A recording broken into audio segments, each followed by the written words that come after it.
सबसे पहले तो मैं आपका परिचय जानना चाहूँगा। मेरा परिचय है, मैं एक राजनीतिक दल भारतीय समाज दल का उसका राष्ट्रीय अध्यक्ष हूँ। जो हमारा दल वर्तमान समय में शासन सत्ता में स्थापित भारतीय जनता पार्टी का सहयोगी दल है। और सहयोगी दल होने के नाते उत्तर प्रदेश की सरकार ने हमको पशुधन विकास बोर्ड में मनोनीत करके सम्मान दिया है। आज का प्रोग्राम था सुहलदेव मूर्ति पर। आज आपके समाज के लोग इकट्ठा हुए थे, तो क्या उद्देश्य था और किस तरह से ये प्रोग्राम का आयोजन किया गया था?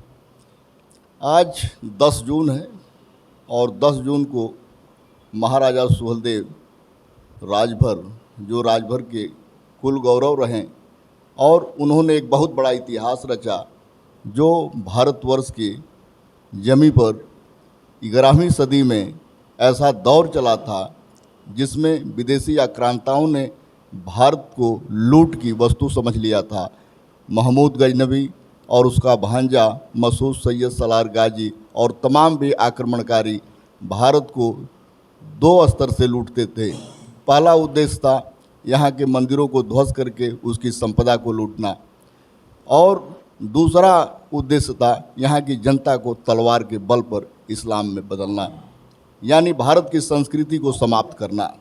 ऐसी परिस्थिति में महाराजा सुहेलदेव ने मसूद सैयद सलार गाजी, जो महमूद गजनवी का भांजा था, भारत में आक्रमण किया और एक तरह से जिहाद की लड़ाई लड़ा। उसकी सोच थी कि हम पूरे भारतवर्ष को इस्लाम में बदल देंगे, और लगभग पूरे देश के छोटे छोटे बड़े बड़े राजाओं को पराजित करते हुए भारत की आखिरी सीमा बहराइच जब पहुंचा, वहीं महाराजा सुहेलदेव जी ने अपने मित्र शासकों के सहयोग लेकर के और उन जो संगठन बनाया, उस संगठन का नेतृत्व करके सैयद सलार मसूद गाजी को समाप्त किया, उसकी सेना को समाप्त किया, उसके मनोबल को समाप्त किया, उसके उद्देश्यों को सिद्धांत समाप्त किया, और भारत की संस्कृति, भारत का धर्म और भारत की जो कल्चर थी, उसको पुनः स्थापित करने में उन्होंने पूरा अपना जीवन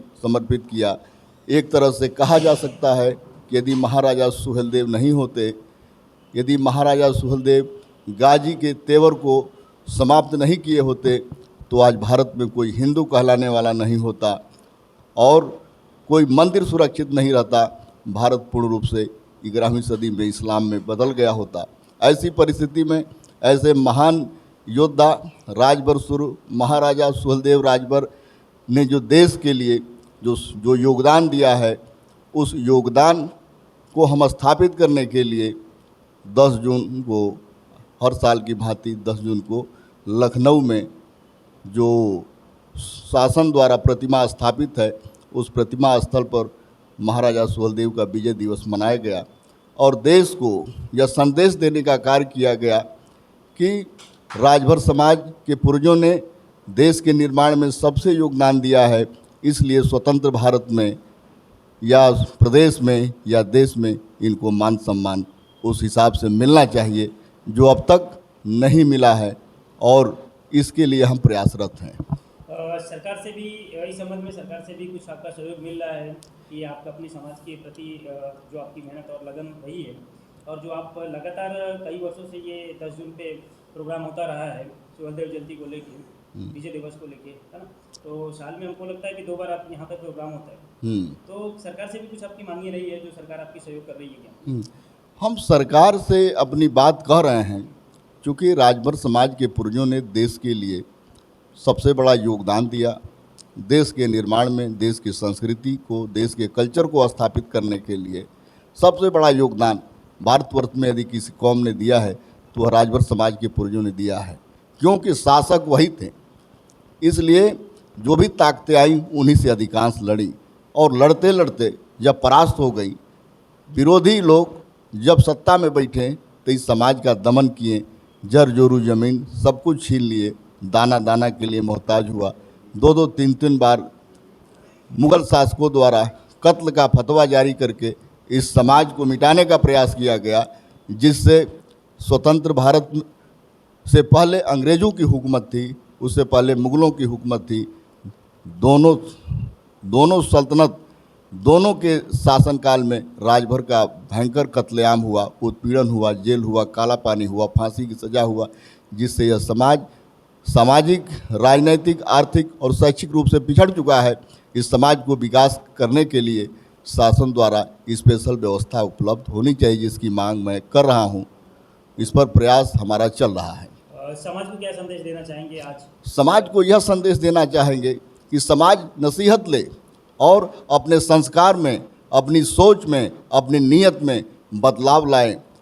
जब वो दौर था कि आपके पूर्वजों ने इस देश में इतिहास लिखा, महाराजा सुहेलदेव के साथ साथ और भी राजभर समाज में अनेक महायोद्धा हुए हैं जिन्होंने देश के लिए बहुत बड़ा कार्य किया है, जिसकी व्याख्या मैं शब्दों से नहीं कर सकता हूं। यदि व्याख्या किया जाए तो उसके लिए बृहद समय होगा।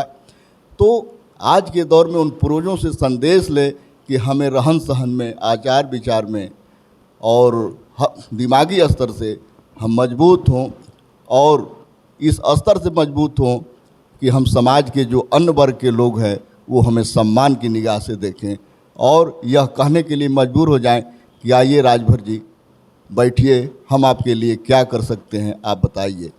क्योंकि अमीरी और गरीबी दो वर्ग है, मानता हूँ इसको, लेकिन व्यक्ति वह गरीब नहीं होता है जिसके विचार ऊंचे हो, जिसकी सोच ऊंची है। यदि उसकी सोच ऊंची है, विचार उसका मजबूत है, तो वो वास्तव में अमीर है। ऐसा नहीं यदि धनवान व्यक्ति है, यदि उसकी सोच गलत है, उसका नीयत जो है कि नीच प्रवृत्ति का है, तो वह भी गरीब है। इसलिए आर्थिक रूप से नहीं, लेकिन बौद्धिक रूप से आप अमीर बनिए और महाराजा सुहेलदेव के आदर्शों को अपनाइए, ताकि आपको हर वर्ग के लोग सम्मान दें और शासन में बैठे हुए लोग भी आपकी बात सुनने के लिए मजबूर हों। क्या ये सुहेलदेव विजय दिवस सिर्फ लखनऊ में मनाया जा रहा है या आपके पूरे देश या पूरे प्रदेश में इस तरह से समाज? नहीं, ये राष्ट्रवीर महाराजा सुहेलदेव जी का अब लगभग समाज के हर वर्ग लोग, ये नहीं कि राजभर ही मना रहा है, हर वर्ग के लोग, राजस्थान है, दिल्ली है, बिहार है, बंगाल है, उत्तर प्रदेश है, कई स्टेट में महाराजा सुहेलदेव की जयंती मनाई जा रही है। जैसे जैसे जो इतिहास छिपा था, जब इतिहास के लोग समझ रहे हैं तो हर देश में मना रहे हैं। यही लखनऊ में महाराजा सुहेलदेव की जो जयंती मनाई गई, उसमें राजभर ही नहीं थे, लगभग हर जात के लोग थे जो महाराजा सुहेलदेव राजभर के प्रति सम्मान प्रकट किए और उद्बोधन भी किए उनके संबंध में। ठीक है, थैंक यू। धन्यवाद।